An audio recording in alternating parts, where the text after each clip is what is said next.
Welcome to வீலன் channel. இந்த video பார்க்குற எல்லாருக்கும் ரொம்ப தேங்க்ஸ். ஏன்னா இத்தனை நாள் நீங்கள் வீடியோ பார்த்துட்டு வரீங்க. ஏதாவது நம்ம எக்கனாமிக்ஸில் ஸ்டார்ட் பண்ணோம், இப்போ சிவிக்ஸ் முடிக்க போகிறோம். இன்றைக்கி சிவிக்ஸோட 5 மார்க்கோட லாஸ்ட் வீடியோ இப்போ இது. நெக்ஸ்ட் நம்ம ஜாகிரஃபி 4 ஸ்டார்ட் பண்ண போகிறோம். இவ்வளோ நேரம் நீங்கள் வீடியோ பார்த்துட்டு கண்டினியூஸாக பார்த்துட்டு வரீங்கன்னா ரொம்ப தேங்க்ஸ். அதே மாதிரி உங்கள் ஃப்ரெண்ட்ஸுக்கு இந்த வீடியோ நீங்கள் ஷேர் பண்ணியிருக்கீங்கன்னா ரொம்ப ரொம்ப தேங்க்ஸ். சப்ஸ்கிரைப் பண்ணி வீடியோ பாருங்கள். கண்டிப்பாக அடுத்தடுத்த வீடியோஸ் உங்களுக்கு ரொம்ப பெனிஃபிட்டாக இருக்க போகுது. அடுத்து ஹிஸ்ட்ரியில் 8 மார்க்ஸ் வேறு வரப்போகுது. அண்ட் தென் 2 மார்க் கொஸ்டின்ஸ் இருக்குது. நம்ம நிறைய அனலைஸ் பண்ண போகிறோம், இம்பார்ட்டன்ட் கொஸ்டின் பற்றி டிஸ்கஸ் பண்ண போகிறோம். எல்லாமே இன்னும் நிறைய இருக்குது வீடியோஸ். 10th மெயினாக ஃபோக்கஸ் பண்ணுறது நம்ம இந்த வாட்டி ரொம்ப முக்கியமாக இருக்கும். 10th நிறைய வீடியோஸ் வந்துகிட்டே இருக்க போது. உங்களுக்கு இன்னும் 1.5 month இருக்குது. கிட்டத்தட்ட புதுசாக படிக்கிறதுக்கே நீங்கள் இப்போ ஸ்டார்ட் பண்ணுறீங்கன்னா கூட புக்கை நம்ம முடிச்சிடலாம். ஸோ நீங்கள் பண்ண வேண்டிய ஒரே விஷயம், நம்ம சேனலை சப்ஸ்கிரைப் பண்ணிவிட்டு கண்டினியூஸாக இந்த 10th போடுற வீடியோஸை பார்த்துட்டே வாங்க. உங்கள் தம்பி தங்கச்சி 9th இருக்காங்கன்னா அவங்களையும் சப்ஸ்கிரைப் பண்ண சொல்லுங்கள். 9th வீடியோஸ் போட்டுட்ருக்கோம். அக்கா அண்ணா 11th 12th இருக்காங்கன்னா அவங்களையும் சப்ஸ்கிரைப் பண்ண சொல்லுங்கள். அவங்களுக்கும் வீடியோஸ் வந்துட்டே இருக்குது. தமிழ் மீடியம் ஸ்டூடெண்ட்ஸாக நீங்கள் ஃபீலே பண்ணாதீங்க, தமிழ் மீடியம்ஸ்க்கான வீடியோவும் வந்துட்டே இருக்குது. ஸோ நீங்கள் கேட்குற எல்லாத்தையும் செய்யறதுக்கு நாங்கள் ரெடியாக இருக்கோம். நீங்கள் செய்ய வேண்டிய ஒரே விஷயம், வீடியோவை சப்ஸ்கிரைப் பண்ணுங்கள், சேனலில் சப்ஸ்கிரைப் பண்ணுங்கள். இன்ஸ்டாகிராமில் நம்மளோட ஐடி இருக்குது. இன்ஸ்டாகிராமில் வீலன் தமிழ்னு சொல்லி நம்மளோட இன்ஸ்டாகிராம் ஐடி இருக்குது. அதில் போய் நீங்கள் ஃபாலோ பண்ணிங்கன்னா அங்கேயும் நம்மளுக்கான இம்பார்ட்டன்ட் கொஸ்டின்ஸ், அதே மாதிரி எப்படி படிக்கலாம், எந்த மாதிரி விஷயங்களை எந்த டைமில் நீங்கள் செய்யணும், அதாவது காலையில் படிக்கலாமா ஈவினிங் படிக்கலாமா, எக்ஸாம் முன்னால் எப்படி ரெடியாகி போகணும், எக்ஸாமில் ஆளில் போய் என்ன பண்ணணும், எல்லாமே உங்களுக்கு வீடியோஸாக வந்துகிட்டே இருக்குது. ஸோ நீங்கள் செய்ய வேண்டிய என்னென்ன விஷயம், இன்ஸ்டாகிராம் யூஸ் பண்ணுறீங்கன்னா இன்ஸ்டாகிராம் ஐடியை போய் ஃபாலோ பண்ணி வச்சுக்கோங்க. யூடியூப்பில் வீடியோ பார்த்துட்டு இருக்கவங்க சப்ஸ்கிரைப் பண்ணிக்கோங்க. அது மட்டும் போதும் உங்கள் மார்க்கை நீங்கள் அதிகமாக க்ரோ பண்ணுறதுக்கு. அதாவது நீங்கள் க்ரோ ஆகணும்னு நினைக்கிறீங்களா, சேனலை சப்ஸ்கிரைப் பண்ணி வச்சுக்கோங்க. அவ்வளோதான், சிம்பிளான விஷயம். உங்களுக்கு ரொம்ப பெரிய டாஸ்க்லாம் எதுவுமே கிடையாது. ஸோ இது வரைக்கும் நம்ம 8 கொஸ்டின்ஸ், அதாவது சிவிக்ஸில் மட்டும் நம்ம 8 கொஸ்டின்ஸ் இம்பார்ட்டன்ட் 5 மார்க் பார்த்துருக்கோம். இப்போ 9th கொஸ்டின் பார்க்க போகிறோம். சரி, 9th கொஸ்டின் என்னன்னு பார்க்கலாமா? Mention the difference between fundamental rights and directive principle of state policy. அதாவது ஃபண்டமெண்டல் ரைட்ஸும் டைரக்டிவ் பிரின்சிபல் ஆஃப் ஸ்டேட் பாலிசிக்கும் இருக்கிற டிஃபரன்ஸ் என்னன்றதான் கேட்குறாங்க இந்த கொஸ்டின். அவ்வளோதான், சிம்பிளான கொஸ்டின். மொத்தமாக ஒரு 5-10 பாயிண்ட் இருக்குது, அவ்வளோதான். ஓகே, ஃபர்ஸ்ட் கொஸ்டின் என்னன்னு பார்க்கலாம். அதாவது ஃபண்டமெண்டல் ரைட்ஸ்க்கான ஆன்சர் என்னன்னு பார்க்கலாம். அடுத்து டைரக்டிவ் பிரின்சிபல் ஆஃப் ஸ்டேட் பாலிசிக்கான ஆன்சர் என்னன்னு பார்க்கலாம். First fundamental rights. It was derived from the constitution of the USA. அதாவது கான்ஸ்டியூஷன் ஆஃப் யூஎஸ்ஏல இருந்து நம்மளுக்கு ஃபண்டமெண்டல் ரைட்ஸ் வந்திருக்கு. போன 8th கொஸ்டின்லேயே நம்ம பார்த்தோம், கான்ஸ்டியூஷன் ஆஃப் யூஎஸ்ஏல இருந்து தான் நம்மளுக்கு ஃபண்டமெண்டல் ரைட்ஸ் வந்திருக்கு. அதே மாதிரி இதுலேயே நம்ம ஃபர்ஸ்ட் பாயிண்ட் என்ன சொல்கிறோம்னா கான்ஸ்டியூஷன் ஆஃப் த யூஎஸ்ஏன்னு சொல்கிறோம். அடுத்து அதை அப்படியே நம்ம டைரக்டிவ் பிரின்சிபல்ஸ்ல பார்க்கலாம். இது எங்கேருந்து வந்திருக்குன்னு பார்த்தீங்கன்னா கான்ஸ்டியூஷன் ஆஃப் அயர்லாந்து எக்கனாமிலேருந்து வந்திருக்கு. நமக்கு fundamental rights constitution of the USA, directive principles constitution of the Ireland economy. So அது யூஎஸ்ஏ, இது அயர்லாந்து. இதை நீங்கள் ஞாபகம் வச்சுட்டாலே ஃபர்ஸ்ட் பாயிண்ட் நம்மளுக்கு ரெடி ஆயிடுச்சு.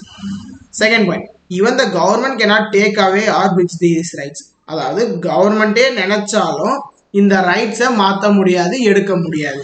அதே இங்கே பார்த்தீங்கன்னா these are mere institution of the government. அதாவது இன்ஸ்டிடியூஷன்ஸ் ஆஃப் கவர்மெண்ட் தான் இதை நம்மளுக்கு ஃபார்ம் பண்ணியிருக்காங்களே. These are enforceable by a court of law. அதாவது கோர்ட் இதை என்ஃபோர்ஸ் பண்ண முடியும். ஆனால் டைரக்டிவ் பிரின்சிபல்ஸை கோர்ட்டால் என்ஃபோர்ஸ் பண்ண முடியாது. Not enforceable in court. These are legal sanctions. அதாவது fundamental rights of legal sanctions.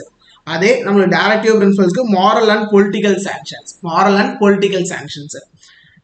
அப்புறம் these rights strengthen political democracy in த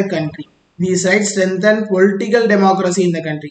அதுவே டைரக்டிவ் பிரின்சிபல்ஸ் பார்த்தீங்கன்னா the implementation of these principles ensures social and economic democracy. இங்கே என்னன்னு பார்த்தீங்கன்னா political டெமோக்ரஸியை strengthen பண்ணுது. இங்கே என்னன்னு பார்த்தீங்கன்னா சோஷியல் அண்ட் எக்கனாமிக் டெமோக்ரஸியை ஸ்ட்ரென்தன் பண்ணுது. ஸோ நீங்கள் எப்படி படிக்கணும்னு பார்த்தீங்கன்னா ஒரு டேப்லர் ஃபார்மில் படிக்கணும். 1 2 1 2 1 2. அதாவது இப்போ டேப்லர் ஃபார்மில் இந்த சைடில் நம்மளுக்கு ஃபண்டமெண்டல் ரைட்ஸ் இருக்குது, இந்த சைடில் பார்த்தீங்கன்னா டைரக்டிவ் பிரின்சிபல்ஸ் இருக்குது.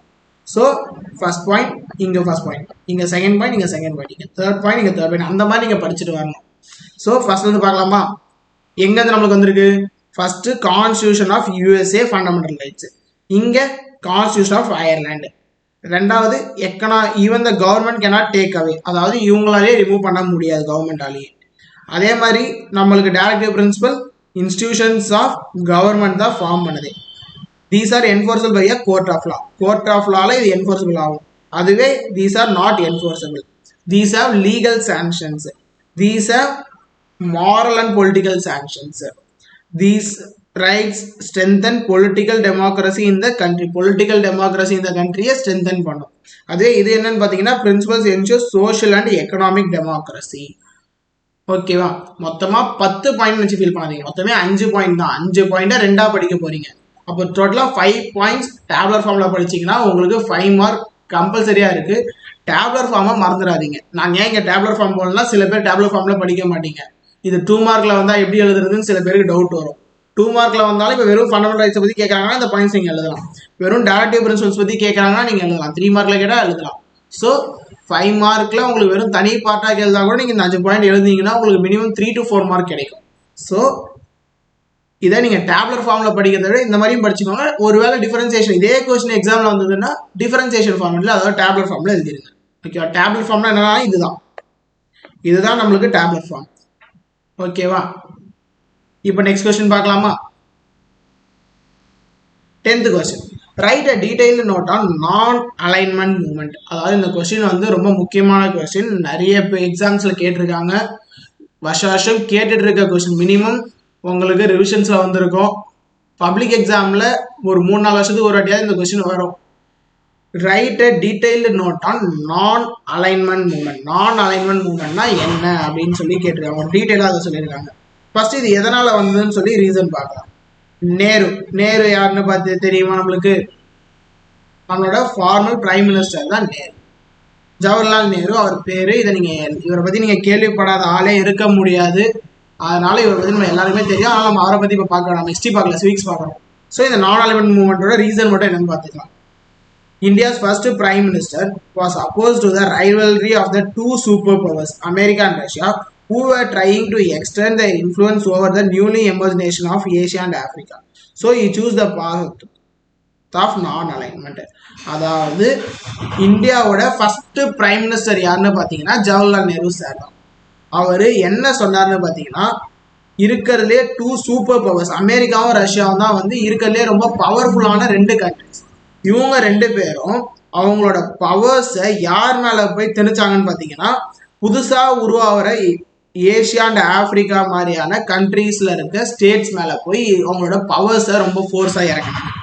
அதுக்காக கொண்டு வரப்பட்ட மூவ்மெண்ட் தான் வந்து நான் அலைன்மெண்ட் மூவ்மெண்ட் அப்படின்ற ஒரு விஷயத்துல அடாப்ட் ஆகுறாரு. அந்த நான் அலைன்மெண்ட் மூவ்மெண்ட்ல இவர் அடாப்ட் ஆனதுக்கான ரீசன் என்னன்னு பார்த்தீங்கன்னா இதுதான். அவங்களோட பவர்ஸ் எடுத்துட்டு போய் அவங்க மேல திணிக்கிறாங்க. திணிக்கிறத நிறுத்தணும் அப்படின்ற நோக்கத்துக்காக பண்ண விஷயம் தான் பார்த்தீங்கன்னா இந்த நான் அலைன்மெண்ட். அடுத்து பார்த்தீங்கன்னா இது என்ன டேர்ம்ல பண்ணாங்க பார்த்தீங்கன்னா அந்த term non alignment was coined by V Krishnan Menon in speech at the United Nations in 1953. இந்த டேர்ம் எப்போ கிரியேட் பண்ணாங்கன்னு பார்த்தீங்கன்னா இந்த நான் அலைன்மெண்ட் வாஸ் காயின்ட் பை யாருன்னு பார்த்தீங்கன்னா வி கிருஷ்ணன் மேனன். வி கிருஷ்ணன் மேனன்ற நேமை நல்லா ஞாபகம் வச்சுக்கோங்க. 1953ன்ற இயரையும் ஞாபகம் வச்சுக்கோங்க. ஞாபகம் வச்சுக்கிறதுக்காக நம்ம எப்போ என்ன பண்ணுவோம், நம்மளோட கமெண்ட் பாக்ஸ்ல போயிட்டு அந்த நேமையும் அந்த இயரையும் டைப் பண்ணி கமெண்ட் பண்ணிருங்க. அப்போ உங்களுக்கு அது கண்டிப்பா எக்ஸாம் ஹால்ல நம்ம கமெண்ட் பண்ணோன்றது ஞாபகம் இருக்கும். ஸ்பெல்லிங் மிஸ்டேக்கும் வர்றதுக்கான சான்சஸ் குறையும். அதுக்காக என்ன பண்ணோம், V Krishnan Menon, KRISHNAMENON, Krishnan Menon. So இந்த நேமை கமெண்ட் பண்ணுங்க. கூடிய என்ன கமெண்ட் பண்ண போறீங்க, 1953 இயரையும் கமெண்ட் பண்ண போறீங்க. ஸோ இது ரெண்டுத்தையும் பண்ணும்போது என்ன ஆகும், நம்மளுக்கு எக்ஸாம் டைம்ல அந்த 2 அதாவது டேட்டும் மறக்காது, நேமும் மறக்காது. ஓகேவா? நெக்ஸ்ட் என்ன பண்ணோம், non-alignment has been regarded as the most important feature of India's foreign policy. இந்தியாவோட ஃபாரின் பாலிசியில ரொம்ப முக்கியமாக பார்க்கப்பட்ட மூவ்மெண்ட் என்னன்னு பார்த்தீங்கன்னா நான் அலைன்மெண்ட் மூவ்மெண்ட் தான். அதாவது ஃபாரின் பாலிசிலே மோஸ்ட் இம்பார்ட்டன்ட் ஃபீச்சரான நான் அலைன்மெண்ட் தான் வந்து ரொம்ப முக்கியமான ஃபீச்சர்ஸ். அதுக்கப்புறம் இவங்களோட எய்ம் என்னன்னு பார்த்தீங்கன்னா it aimed to maintain national independence in foreign affairs by not joining any military alliance. எந்த விதமான மிலிட்ரி கூடயும் வந்து ஜாயின் ஆகாம நேஷனல் இண்டிபெண்டன்ஸ் வந்து கிரியேட் ஆகணும், யாருமே யாருக்கும் அடிமையா இருக்கக்கூடாது, எந்த மிலிட்ரியும் போய் இன்னொரு நாட்டை போய் கண்ட்ரோல்ல வச்சுக்க கூடாதுன்றதுக்காக கொண்டு வந்தது இந்த நான் அலைன்மெண்ட் மூவ்மெண்ட்டே. இவங்களோட மெம்பர்ஸ், அதாவது இதுல எத்தனை கண்ட்ரிஸ் மெம்பர்ஸா இருந்தாங்க இந்த மூவ்மெண்ட்ல பாத்தீங்கன்னா இதை எத்தனை கண்ட்ரிஸ் ஒத்துக்கிட்டாங்க அப்படின்றது தான் இதை பார்க்கணும். யார் யார் பார்த்தீங்கன்னா நான் அலைன்மெண்ட் மூவ்மெண்ட் NAM, அதாவது நான் அலைன்மெண்ட் மூவ்மெண்டோட ஷார்ட் ஃபார்ம் என்னன்னு பாத்தீங்கன்னா NAM. எத்தனை கண்ட்ரிஸ் அப்படின்னு பாத்தீங்கன்னா நம்மளே கொடுத்துருக்கோம். was formed by a membership of 120 countries and 17 states and then 10 international organizations இதை ஒத்துக்கிட்டாங்க. மொத்தம் ஸ்டார்டிங்ல எவ்வளவு பாருங்க, 120 நாடு ஒத்துக்கிட்டாங்களாம், 17 ஸ்டேட், 10 இன்டர்நேஷனல் ஆர்கனைசேஷன்ஸ் இதை அக்செப்ட் பண்ணிக்கிட்டாங்க அப்படின்னு சொல்றாங்க. இதை யார் யார் ஆரம்பிச்சது அப்படின்ற பேர்ல பார்க்கும்போது ஃபர்ஸ்ட் நம்மளோட பிரைம் மினிஸ்டரான Jawaharlal Nehru of India, Tito of Yugoslavia, Nasser of Egypt, Sukarno of Indonesia and governor of Ghana. அதாவது இல்லை நீங்கள் 2 நேம் அது 3 நேம் வச்சா போதும். ஏன்னா நம்ம இவ்வளோ நேம்ஸ் நம்ம ஞாபகம் வச்சுக்க முடியாது, நிறைய இருக்குது, நம்ம ஹிஸ்ட்ரியில் வேற நிறைய நேம்ஸ்லாம் ஞாபகம் வச்சுக்க வேண்டியது இருக்குது. ஸோ ஒரு 2 or 3 names. First Jawaharlal Nehru sir முக்கியம். நான் அலைன்மெண்ட் மூவ்மெண்ட்னாலே ஜவஹர்லால் நேரு சார் உங்களுக்கு ஞாபகம் வந்துடணும். நம்மளோட ஃபர்ஸ்ட் பிரைம் மினிஸ்டர்ன்றது ஞாபகம் வந்துடணும். அவர் பேர் எழுதினாலே உங்களுக்கு வந்து ஒரு மாதிரி கான்ஃபிடன்ஸ் வந்துடும், அவர் பேர் ஞாபகம் வந்தாலே. அதுக்கடுத்து டிட்டோ ஆஃப் யுகோஸ்லேவியா, அடுத்து நசீர் ஆஃப் ஈஜிப்ட். இது வரைக்கும் போகிற நமக்கு வந்து 3 பாயிண்ட்ஸ். நீங்கள் வந்து 3 பேர் மட்டும் படிச்சுக்கோங்க.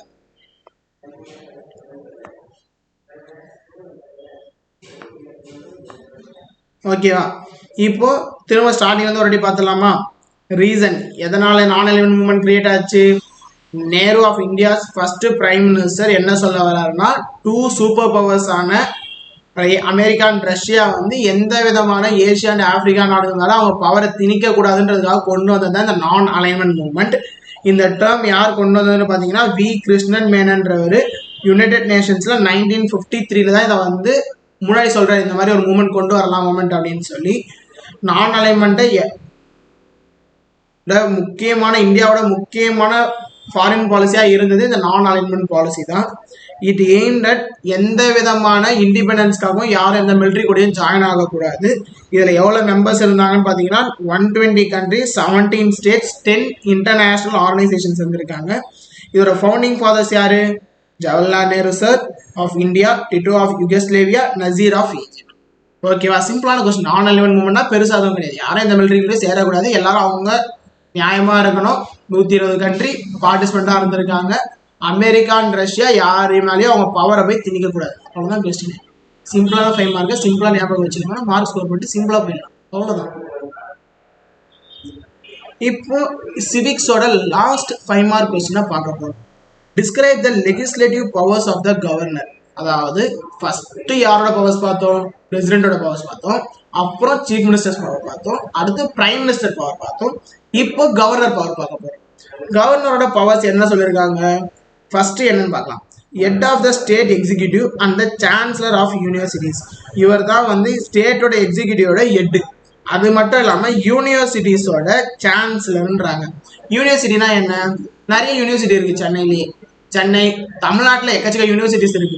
Annamalai university, Bharathiyar university, Periyar university, அப்புறம் வந்து அண்ணா யூனிவர்சிட்டி, மெட்ராஸ் யூனிவர்சிட்டி, அந்த மாதிரி நிறைய யூனிவர்சிட்டிஸ் இருக்கு. அந்த யூனிவர்சிட்டிஸ்க்குலாம் சான்சலர், அதாவது முக்கிய பொறுப்பாளர் யாருன்னு பார்த்தீங்கன்னா கவர்னர் தான். தமிழ்நாட்டோட கவர்னர் இப்போ யாருன்னு பார்த்தீங்கன்னா RN ரவி சார். அந்த மாதிரி ஒரு ஸ்டேட்டுக்கும் ஒரு கவர்னர் இருப்பாங்க. அடுத்து is a part of state legislature. அதாவது இவர் வந்து ஸ்டேட் லெஜிஸ்லேச்சர்ல ஒரு இம்பார்ட்டன்ட் பார்ட்டா இருக்காரு. He inaugurates the state legislature after the general election. General எலெக்ஷனுக்கு அப்புறமா இவர் தான் வந்து ஸ்டேட் லெஜிஸ்லேச்சரை ஆரம்பிச்சு வைப்பாரு. அதாவது ஜெனரல் எலெக்ஷனுக்கு அப்புறம் நடக்க போற ஸ்டேட் லெஜிஸ்லேச்சரை இவர் தான் இனாகிரேட் பண்ணி வைப்பாரு. He can summon, prorogue and dissolve the legislative assembly.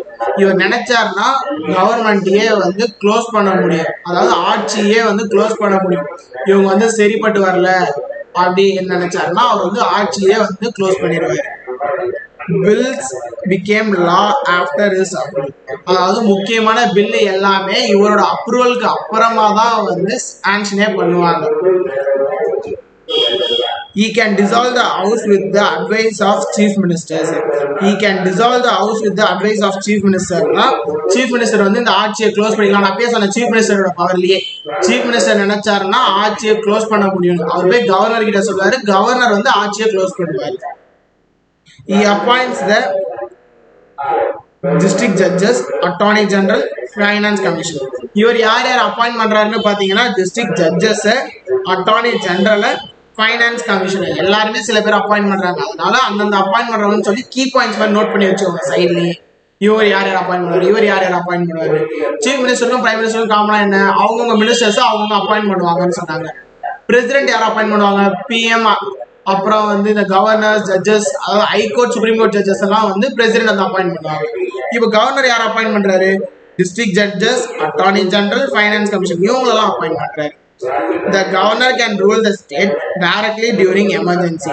ஏதாவது ஒரு முக்கியமான சுச்சுவேஷன், ரொம்ப வந்து எமர்ஜென்சியான டைம் வந்து ரொம்ப பெரிய பிரச்சனைகள் ஏதாவது நடக்குதுன்னா கவர்னர் சிஎமோட பொறுப்பை அவர் எடுத்துப்பாரு. கவர்னர் தமிழ்நாட்டை ரூல் பண்ணுவாரு. அந்த மாதிரியான நடக்கிறதுக்கான சான்சஸ் இருக்கும் அப்படின்னு சொல்லி சொல்றாங்க. அதுக்கும் வாய்ப்பு இருக்குன்றாங்க. ஓகேவா, நான் நடக்கும்னு சொல்ல, அதுக்கும் வாய்ப்பு இருக்கு. கவர்னர் நினைச்சாருன்னா அதை பண்ண முடியும் அப்படின்னு சொல்றாங்க.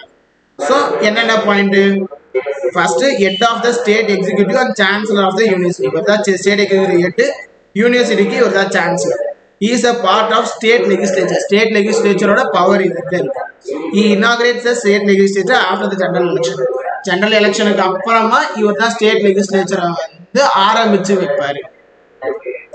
அவர் வந்து summon, prorogue or dissolve the legislative assembly. அவர் நினைச்சானா லெஜிஸ்லேட்டிவ் அசம்பிளில டிசால்வ் பண்ண முடியும். சீஃப் மினிஸ்டர் வந்து இவரை டிசால்வ் பண்ண சொன்னாலும் இவரை டிசால்வ் பண்றதுக்கான வாய்ப்புகள் இருக்கிறது. அதே மாதிரி எல்லா பில்லும் இவரோட அப்ரூவலுக்கு அப்புறமா தான் வந்து நடக்குது. அதே மாதிரி appoint the district judges, attorney general, finance commission இவங்களையும் அவர் தான் அப்பாயிண்ட் பண்ணுவார். The governor can rule the state directly during emergency. Emergency மாதிரி டைம்ல அவரே டைரக்டா ரூல் பண்ண முடியும். ஓகேவா, இதோட 11 5 மார்க் இம்பார்ட்டன்ட் 5 மார்க் क्वेश्चंस நம்மளுக்கு கம்ப்ளீட் ஆகுது. சிவிக்ஸ் 5 மார்க்கை இதோட நம்ம கம்ப்ளீட் பண்றோம். எக்ஸாம் நெருங்கிட்டே இருக்கு. நாளைக்கு படிச்சுக்கலாம், நாளைக்கு படிக்கலாம் நீங்க நினைக்கலாம். நிறைய ஃபங்க்ஷன்ஸ் வரும், வீட்டுல ஃபங்க்ஷன்ஸ் வரும், ரோட்ல இப்போ உங்களுக்கு கேட்குதான்னு தெரியல. இப்போ நான் உங்களுக்கு நடத்திட்டு இருக்கும் போதே சைட்ல ரோட்ல ஏதோ வித்துட்டு போறாங்க மைக் வச்சு. அவங்களாம் வந்து வீட்டு வாசலே வண்டி நிறுத்திட்டு ஒரு மணி நேரம் கத்திட்டு இருப்பாங்க. அந்த மாதிரி டிஸ்டர்பன்ஸும் உங்களுக்கு இருக்கிறதுக்கு நிறைய சான்ஸ் இருக்கு. ஓகேவா, நம்ம நினைக்கிறது எல்லாம் நடக்கும்ன்றது கிடையவே கிடையாது. நம்ம நினைக்கிறதெல்லாம் நடந்துச்சுன்னா அப்புறம் வந்து நம்ம எதுக்காக படிக்கணும் எல்லாமே பண்ணணும். ஸோ நம்ம நினைக்கிறத விட நடக்காதது எல்லாம் தான் நடக்கும். இன்னைக்கு நீங்க வந்து படிக்கணும்னு நினைச்சிருந்துருப்பீங்க, திடீர்னு பார்த்தா வீட்டுக்கு கெஸ்ட் வருவாங்க. இன்னொரு நாள் படிச்சுக்கலாம்னு சொல்லி நினைப்பீங்க, அன்னைக்கு பார்த்தா திடீர்னு உங்களுக்கு பல்லு வலி வந்துடும், ஹாஸ்பிட்டல் போக வேண்டியது நிலைமை. சரி எக்ஸாம் முன்னாடி பார்க்கலான்னு பார்த்து அன்னைக்கு திடீர்னு உங்களுக்கு ஜுரம் வந்துச்சுன்னா என்ன பண்ணுவீங்க? அன்னைக்கெல்லாம் புது டாபிக்லாம் எடுத்து வைக்க சான்ஸே கிடையாது. தலைவலிக்கும், ஒரு மாதிரி டயர்டா இருக்கும், படிக்கவே தோணாது, ஒரு மாதிரி மந்தமா இருப்பீங்க.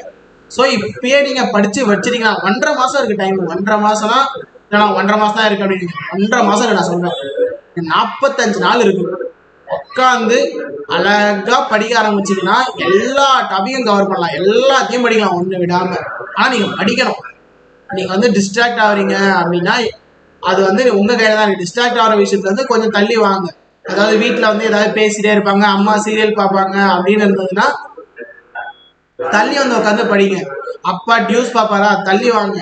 ஐபிஎல் வேற வருது, அது வேற நிறைய பேர் பார்க்கணும்னு நினைப்பீங்க. சாம்பியன்ஸ் ட்ராஃபி நடக்க போகுது. ஸோ எல்லாமே இருக்கு. ஆனா 10th எக்ஸாம் நீங்க ஒரு வாட்டி தான் எழுத போறீங்க. இது எல்லாமே வருஷம் வருஷம் நடக்கும். ஐபிஎல் நெக்ஸ்ட் இயரும் வரப்போகுது.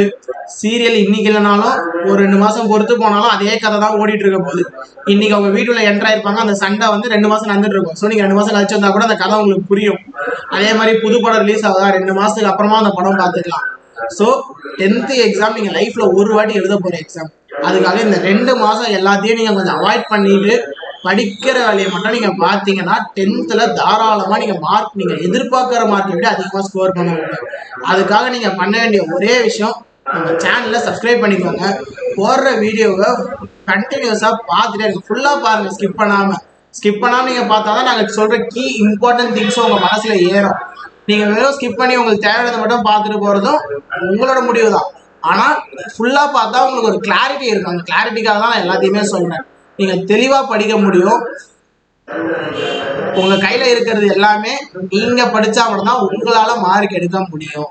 எக்ஸாம் ஹால்ல கொஸ்டின் பேப்பர் ஈஸியாகவும் வரலாம், கஷ்டமாகவும் வரலாம். அது யார் கையிலயும் கிடையாது. 4 எக்ஸாம் முடிஞ்சு லாஸ்டா நடக்க போற சோஷியல் எக்ஸாம் கொஸ்டின் ஒரு டஃபா வந்துட்டு என்ன பண்ணுவீங்க? எல்லா எக்ஸாம் ஈஸியா வச்சுட்டு இல்ல 4 டஃபா கேட்டு சோஷியல் ஈஸியா கேட்கறாங்கன்னா எனக்கு ரொம்ப சந்தோஷம். சோஷியல் ஈஸியா கேட்டா நீங்க எல்லாருமே 90 எடுத்துருவீங்கன்னு எனக்கு தெரியும். ஆனாலும் கஷ்டமாக வரதுக்கான பாசிபிலிட்டிக்கும் சேர்த்துனா படிக்கணும். இன்கேஸ் கஷ்டமாக வந்துருச்சுன்னா ஸோ அதனால எல்லாரும் நல்லா படிங்க.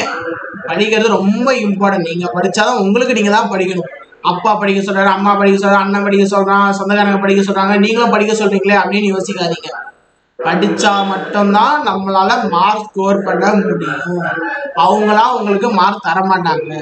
இன்விஜிலேட்டர் நினச்சா மார்க் கிடைக்கும், நம்ம எக்ஸாம் கரெக்ஷன் பண்ணுறவங்க நினச்சா மார்க் கிடைக்கும், கரெக்ட் தான். ஆனால் நீங்கள் எழுதியிருக்கிறது தான் அவங்க மார்க் தருவாங்க. எவ்வளோ ஸ்ட்ரிக்டாக கரெக்ஷன் பண்ணாலும் நீங்கள் எழுதினீங்கன்னா உங்களுக்கு மார்க் தர போகிறாங்க.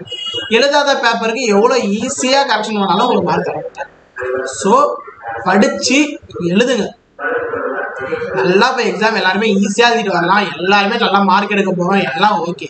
படிச்சுட்டு இருக்கீங்க, எனக்கு தெரியும் நீங்கள் படிச்சிருவீங்க. அதனால ஒரு வாட்டி சொல்கிறேன், லாஸ்ட் அண்ட் ஃபைனல் இப்போ ஆரம்பிங்க. இந்த வீடியோ பார்த்துட்டு இன்னிலேருந்து ஆரம்பிச்சா கூட நம்ம மார்க்ஸ் எடுப்போம். ஓகேவா? சரி, ஓகே. நெக்ஸ்ட் நம்ம ஜாகிரபி ஸ்டார்ட் பண்ண போகிறோம். ஸோ ஜாகிரபி வீடியோஸ்க்காக எல்லாரும் ரெடியாக இருங்க. கமெண்ட்டில் ஜாகிரபியில் 2 மார்க் அண்ட் 5 மார்க் ஒன்றா வரணும்னு சொன்னீங்கன்னா கமெண்ட் பண்ணுங்க. நெக்ஸ்ட் வீடியோஸில் உங்களுக்கு டப்பு நெக்ஸ்ட்டாக வந்துட்டே இருக்க போகுது. ஸோ ரெடியாக இருங்க. மற்ற சப்ஜெக்டான இங்கிலீஷ், தமிழ், சயின்ஸ், மேக்ஸ் எல்லாத்துக்கான வீடியோஸ் 5 மார்க் இம்பார்ட்டன்ஸ் ஆஃப் வேலிலேயே நம்மளுக்கு எல்லாமே மேக்ஸிமம் அவங்க கொடுத்துட்டோம். ஆனுவலுக்காக ஸ்பெஷல் ப்ரிப்பரேஷன்ஸ் போயிட்டு இருக்கு. எல்லாத்துக்குமே புது கொஸ்டின்ஸ், ஃபுல்லாக இம்பார்ட்டன்ட் கொஸ்டின்ஸ், இத்தனை இயர்ஸில் அனலைஸ் பண்ணி எந்தெந்த கொஸ்டின்ஸ் கேட்பாங்கன்னு சொல்லி அதுவும் நம்மளுக்கான மேக்ஸ் வீடியோஸில் வந்துட்டு இருக்கு. சயின்ஸ்லேயும் அக்கா உங்களுக்கு எல்லாமே இம்பார்ட்டன்ஸ் சரியாக கொடுத்துட்டே வராங்க. மேக்ஸில் அருணன் அவங்களுக்கு எல்லாமே கொடுத்துட்டே வராரு. இங்கிலீஷ் அண்ட் தமிழ் அதுக்கான வீடியோஸும் உங்களுக்கு போட்டுகிட்டே தான் இருக்கும். ஸோ நீங்கள் பண்ண வேண்டிய ஒரே விஷயம், நம்ம சேனலை சப்ஸ்கிரைப் பண்ணிக்கோங்க. அதுக்கப்புறம் உங்களுக்கு எல்லாமே ஆட்டோமேட்டிக்காக நடக்கும். ஓகேவா? தேங்க்யூ இந்த வீடியோ பார்த்ததுக்கு. வீடியோ பிடிச்சவங்க கீழே கமெண்ட்டில் போயிட்டு ஒரு ஒயிட் கலர் ஆர்ட்டை தட்டி விடுங்க. பாய்.